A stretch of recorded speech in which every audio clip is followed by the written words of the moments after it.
Problem Pakistan के साथ ये है कि वो मैगजीन्स जो कि किसी गली में मोहल्ले में छप रही हैं वो पढ़ रहे हैं। इंटरनेशनल मैगजीन्स पढ़िए। फौजियों को मना कर दिया जो करगिल में आए थे। अरे तो आप अपने आदमियों को मरने के लिए भेजने के बाद और खुद बोल देते हो कि हमारा नहीं है, उसकी डेड बॉडी लेने से मना कर देते हो। भाई तो इंसानियत किसकी। करूंगी नीरज शर्मा साहब, सबसे पहले आपसे पूछना चाहूंगी कि आज के भारत को अगर आप देखते हैं शर्मा साहब, तो आज का भारत कहाँ खड़ा है? यानी क्या माजी के भारत से बेहतर आपको दिखाई देता है, या फिर माजी के भारत को आप कहेंगे कि वो आज के भारत से बेहतर था? मुझे लगता है कि 21वीं शताब्दी का जो भारत है उसे किसी परिचय का भारत ने अपनी परिचय और अपनी पहचान पूरी दुनिया में बना चुका है। भारत, आज का भारत डेवलपमेंट के लिए जाना जाता है।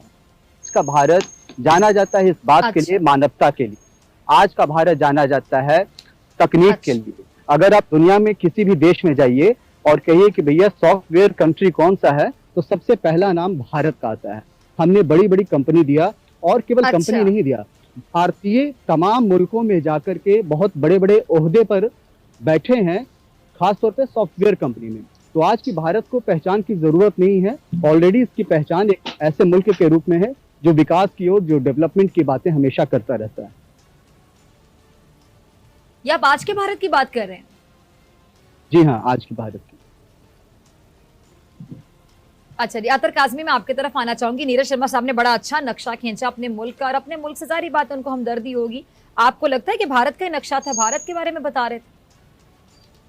देखिए, अगर भारत मुल्क जो है उसके हवाले से आप कोई राय कायम कर सकते हैं कि माजी में वो कैसा था, आज का कैसा था, लेकिन आज के भारत को हमें मोदी जी के तनाजुर में देखना पड़ेगा। जो इस वक्त वहां के हुक्मरान हैं उनके तनाजुर में देखना पड़ेगा। आज का भारत वो है कि आज जिस तरह आपको पता है डॉक्टर फिजा, इस वक्त उनके बॉर्डर के ऊपर एक तरह से जंग की सूरत हाल है। उनकी फौजें चाइना के सामने आमने सामने खड़ी हैं।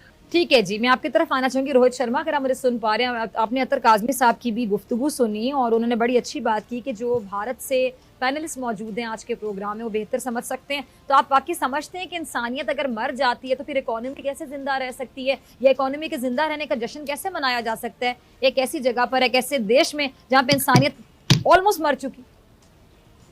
ये काजमी साहब ने एक काम बड़ा अच्छा किया। पहले तो एक खुद ही एफिडेविट बनाया, उसकी अटेस्टेशन खुद की, और उस पर जजमेंट भी खुद दे दिया। भाई साहब, इंसानियत मर चुकी है। इंसानियत उस कंट्री में मरी है जो 1-1 लाख रुपए लेके, 2-2 लाख रुपए देके फिदाइन हमला करने के लिए इंडिया भेज रहे हैं अपने बच्चों को, अपने यंगस्टर्स को। इंडिया में नहीं मरी है। इंसानियत उस कंट्री में मरी है जो कि अपने पास से आदमी इंडिया भेज देते हैं और उसके बाद बोलते हैं हमारा तो था ही नहीं, हमारा थोड़ी है, ये तो तुम्हारा अपना आपस का मामला है, हम क्या जाने। अपने फौजियों को मना कर दिया जो करगिल में आए थे। अरे तो आप अपने आदमियों को मरने के लिए भेजने के बाद और खुद बोल देते हो कि हमारा नहीं है, उसकी डेड बॉडी लेने से मना कर देते हो। भाई तो इंसानियत किसकी मरी, हमारी मरी या आपकी मरी? अब आप ये चीजें देखने से पहले, ये चीजें, ये जजमेंट देने से पहले सोच तो लिया कीजिए कि क्या हो रहा है आपके कंट्री में। टेरर एक ऑर्गेनाइज्ड इंडस्ट्री की तरह चल रहा है, नहीं चल रहा है क्या? आपके यहाँ बड़े बड़े क्रिमिनल्स, टेररिस्ट, जिनको यूएन बोल चुका है ये टेररिस्ट है, खुले में घूम रहे हैं, ओपन में टेरर हैंडलर्स बैठे हैं। अमेरिका बोल चुका है कि यहाँ पे टेरर चलता है, अमेरिका बोल चुका है। अमेरिका ने आपको अभी कुछ दिन पहले की बात रोहित, आजकल तो आप किसी भी चैनल, आप किसी भी मुल्क के इंटरनेशनल मीडिया को देख लें, जितने भी वहां पे इंसानी हकूक के अलंबरदार तंजीमें होंगी उनको देख लें, जितने भी आप मैगजीन्स देख लें, बल्कि वहां के चैनल्स भी वो तो इंडिया के हवाले से आवाज उठा रहे हैं। खासतौर पर कश्मीर में कितना जुल्म हो रहा है उस हवाले से भी हाईलाइट किया जा रहा है इंडिया के किरदार को, नेगेटिव किरदार। प्रॉब्लम पाकिस्तान के साथ ये है कि वो मैगजीन्स जो कि किसी गली में मोहल्ले में छप रही हैं वो पढ़ रहे हैं। इंटरनेशनल मैगजीन्स पढ़िए, इंटरनेशनल न्यूज़पेपर्स पढ़िए, हम आपको दिखाते हैं। हम आपको दिखाते हैं। अच्छा, आप बताएं क्या बताना चाह रहे हैं? जी, कश्मीर में जुल्म हो रहा है, फिर भी हजारों में 10-10 हजार लड़के आ रहे हैं इंडियन आर्मी ज्वाइन करने के लिए, इंडियन पुलिस ज्वाइन करने के लिए। वहां के लड़के आईएएस, इस साल भी एक आईएएस लड़की निकली है, आईएएस टॉप किया लड़की ने, पिछले साल भी किया था, उससे पहले भी आईएएस में निकले। डॉक्टर्स, मेरे पास कश्मीरी डॉक्टर्स हैं। एक बहुत क्लासिकल एग्जांपल आपको बताता हूं। एक लेडी जिसका एब्डक्शन हुआ कश्मीर में, हम लोगों ने उसको छुड़वाने के लिए टेररिस्ट छोड़े। वो थी मुफ्ती मोहम्मद सईद की बेटी, वो इस समय दिल्ली में एक हॉस्पिटल में डॉक्टर हैं।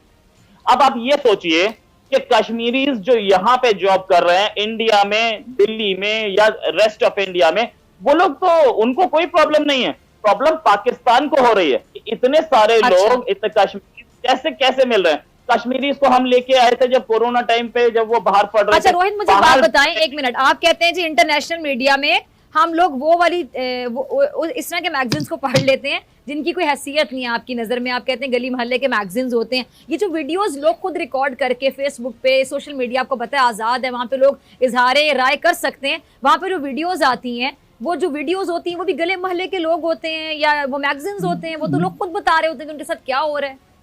इंडिया के अंदर से आती है कश्मीर को। मैं सही कह रही हूँ कमर चीमा साहब जी?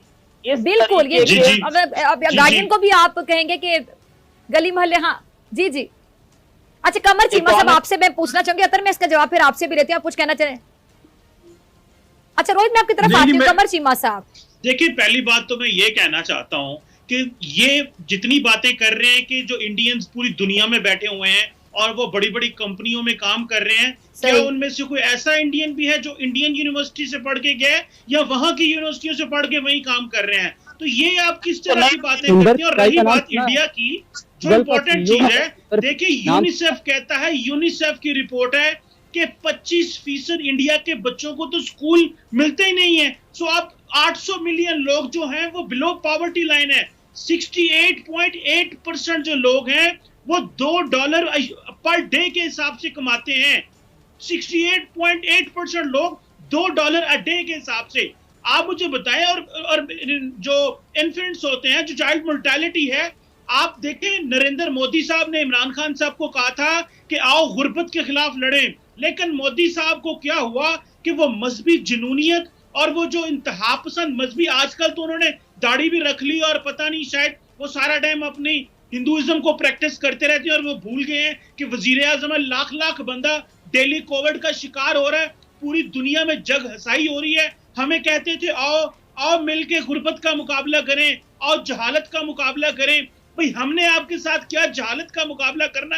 हम आपके साथ इस जहालत में, जिस मुल्क में 25% बच्चे तो स्कूल ही मैसर नहीं है, 800 मिलियन लोग बिलो पॉवर्टी लाइन है, हमने आपका क्या मुकाबला करना? हम चाइना के साथ मिलकर, हमारे वजीर आजम ने जो कहा है, हमने तरक्की करनी है, इंडिया इसका हिस्सा बनना चाहता है तो बने, वरना जो अभी चीन ने आपके साथ किया है हम पहले ही कर रहे हैं। इंटरनली आप आइसोलेट हो गए हैं, आपके दोस्त तो यूरोप और अमेरिका में बैठे हुए हैं, जिन्होंने तो इस सारे मुश्किल वक्त में आपको बुलाया भी नहीं। मैं इंडियन अवाम को और मोदी साहब को पैगाम देता हूं कि जिस खित्ते में रह रहे हो वहीं पे हालात अच्छे करो, वहीं पे लोगों के मिलजुल के रहने की कोशिश करो। और ये जो आपने अपने आप को आइसोलेट कर लिया है चीन के साथ, चीन एक वाहिद मुल्क है जो $90 अरब की एक्सपोर्ट बेचता था आपके मुल्क में, जिससे आपके मुल्क के चूल्हे जलते हैं।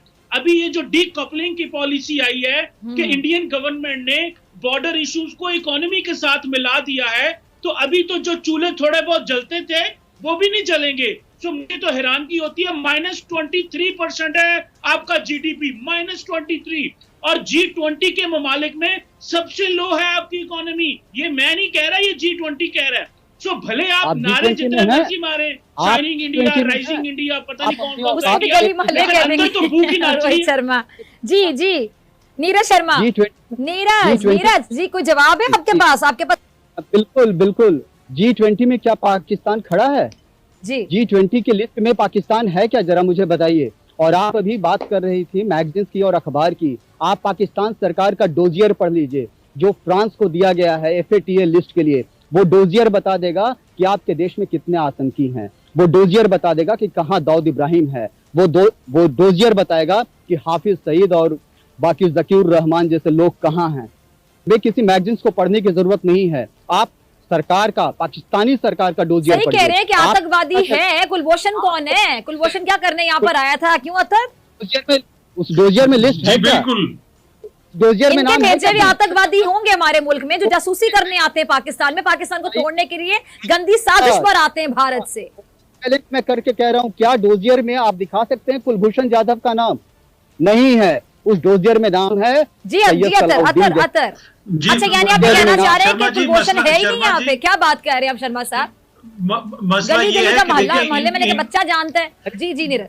मैडम, उसमें डोजियर को पढ़िए ना, डोजियर में आपको पता चल जाएगा।